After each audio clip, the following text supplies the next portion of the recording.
Salutations everybody, it is Matty here today bringing you my second ever GTA 6 video. How about that? Yeah, I'm keeping count because I feel like GTA 6 videos, there's just so many, really with Rockstar games in general, like what original thing can you have to say about what's going on around Rockstar games? Like, man, remember when they used to release games all the time? Now they sure don't do that.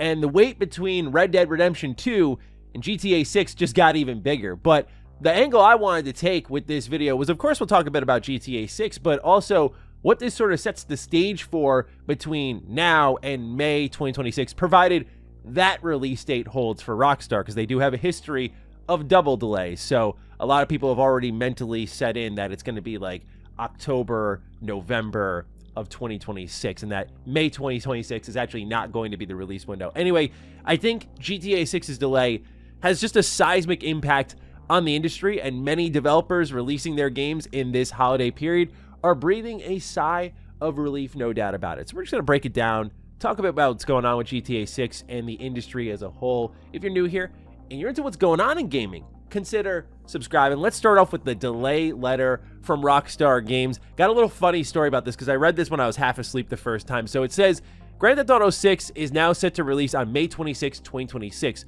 We're very sorry this is later than you expected. Now, when I read this with sleepy eyes, the truth is, I thought they said, we are sorry this is the letter that you expected, because so many people were saying, like, it's not coming out this year. It's getting delayed. And when I first saw it with sleepy eyes, I was like, no way. I was like, no way. They were just that honest about it. But there's your release date. Real quick before we go any further. May 26, 2026.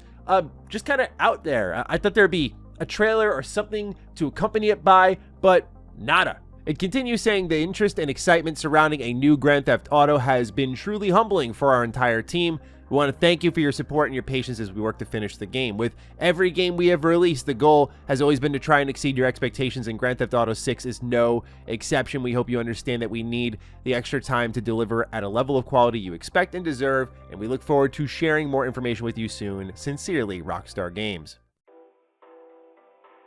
Now, Jason Schreier of Bloomberg seemed to be in the know on this. He says, nobody I've talked to at Rockstar has believed fall 2025 was a real window for a very long time now. Too much work, not enough time, and what appears to be a real desire from management to avoid brutal crunch. GTA 6 slipping to 2026 has seemed inevitable for months, if not longer. And for those who don't know, Jason did document a lot of Red Dead Redemption 2's crunch, which Rockstar is apparently trying to avoid again. And we know the size and the reactivity and the crazy random events that happen within Rockstar games where this delay makes all the sense in the world. You know, this is the one that if you had to nail any of them, it's this one. This is going to be the biggest game ever as far as I'm concerned. I do think it's going to be on that level, and I don't think that's a hot take that I have to justify at all, so I don't know why I am. But yeah, GTA 6, I mean, this game, you look at the numbers for its trailers and just the traction it gets, and that I remember there was an article from Tom Henderson at Insider Gaming saying there will be an article about GTA 6 in the coming weeks, and that gained traction. So there is a true hunger for this game that is just next level, as it always is for Rockstar Games. Now, that is the unsurprising part. It's getting delayed. What's the interesting part to me is the room it creates for other games. There's been a flurry of releases in the first half of 2025. Shadow drops, as we've covered one of them pretty extensively here. Just games that were announced for a while and then suddenly their release date's a few months away. I think of Death Stranding 2. I know that was getting marketed for a while, but for them just to show up at like South Cross Southwest convention and say, hey, it's out in 3 months, I was not ready for that. But a lot of people have read into these release dates and the marketing strategies of these companies as a way of just beating out GTA 6. Like, this is the game that scares everyone. I think it even scares Call of Duty a little bit. Like, these two have to respect each other a bit on the market, because obviously when you release near GTA 6, it's like a vacuum. It's sucking up player time, it's sucking up player money, and that means that there's less money and time to be spent with the thing that you've spent like half a decade working on as well. I am sure there is a bittersweet taste in the industry's mouth. For those who are releasing in 2025, it is a sigh of relief of, yes, we're going to be okay.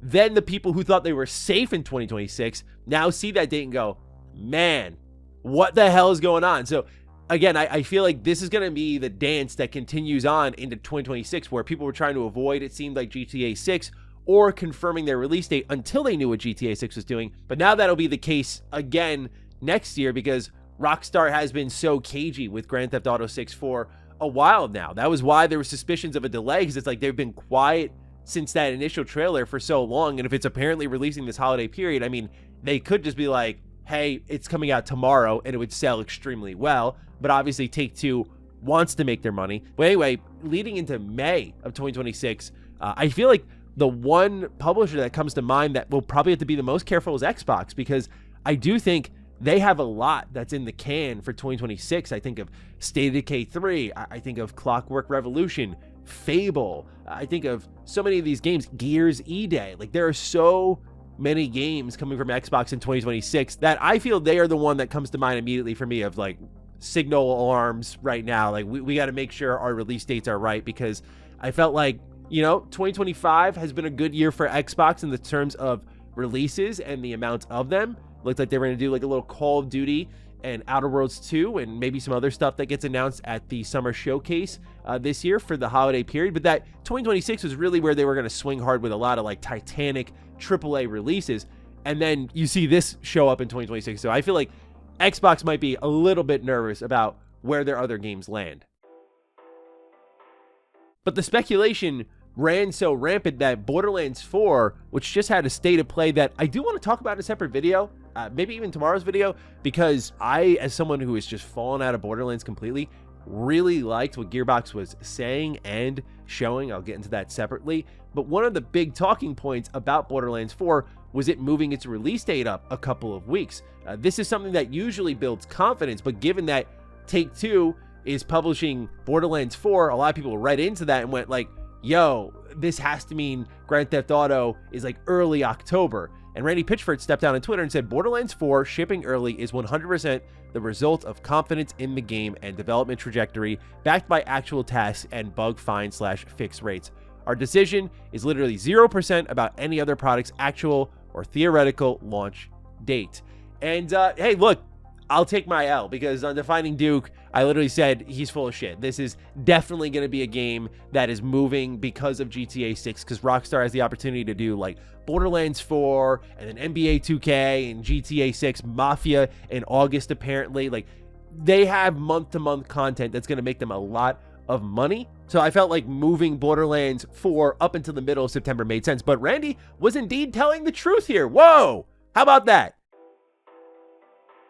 So now it's going to be a mad dash to the holiday window. Every game gets a little bit of oxygen. I think of Marathon right away. This is a game that just feels like it is rattling on the train rails and it's about to fly off at any moment now. A lot of people comparing it to Concord. A lot of people saying a bit of DOA energy because of things like no proximity chat, the lack of maps, the constant conversation from Bungie of like, we're going to add that later. We're going to add that later. And a lot of people are saying, well, it's going to be busy later. I might not have time for you later. And I think that is still going to be a lot of the case, but at least it was speculated to be existing on the ass end of Marathon. When that came out, we were just probably a few weeks away from a hypothetical GTA 6 launch. So time was going to be limited very quickly, and any live service game launching then now has a little bit of room to grow and breathe. So I think a lot of different companies and developers win from this sort of delay. I'm scrolling right now through all of the game releases that are coming out. Eurogamer has a great little list of release dates. Is what I use to honestly plan out a lot of my retro rebound content and whatnot, just to see what modern releases are hitting. But so many games just suddenly feel like they have some life to them. Hell Is Us, September 4th. Borderlands 4, September 12th. We have in October Ghost of Yote, which now doesn't feel like it has to squeeze as tightly. But there are so many games with unannounced release dates. Ninja Gaiden 4 immediately comes to mind. Chronos The New Dawn is another one. That game looked awesome in the trailer, and that's coming out this year. Metroid Prime 4 doesn't have a release date. Pokemon Legends ZA doesn't. So like whatever Nintendo brings to the table, whatever Xbox brings to the table, like a lot of games get to fill out this window of time. So I don't know. I know this is a lot of people's like most anticipated game, but for me, I don't know. I'm a weird Rockstar fan. Like, I'm that guy who thinks like Bully is the shit. Like that's where I stand. And like I enjoyed that early era of Rockstar where they were just kind of pumping games out a ton, and they still had that level of polish, but they kind of had a little bit of weirdo kind of jank to them, and I always enjoyed that. about their games, and obviously they have become sort of the industry standard, so I get why they take so long. You can't have your cake and eat it too. But for me, like, they're kind of in that bag of, we'll get it when we get it. Whatever date they say, I probably won't believe until like the actual month of. So seeing it's a year away now sucks, because again, I think the game is going to be fantastic, but also, like, I'm not looking at that date going, man, can't wait till May 26th. And I feel like anyone who is in that mindset, I'm just going to urge you to maybe consider a little bit of a shift in your state of mind, because this can easily get delayed from that point as well. There is no safety from a Rockstar delay, as we already know. So for me, it's just like, hey, when it arrives, I'll be there. I'll definitely be playing it, but I'm not basing my schedule around it. But for the industry who tries to sell stuff to us, they have to. So best of luck to them. Ladies and gentlemen, looking forward to getting your thoughts down below. Other than that, take excellent care of yourselves, and I'll catch you in the next one. Stay sexy, stay active. I love you all. Peace. Whoa, hey, buddy. Someone's excited about GTA 6.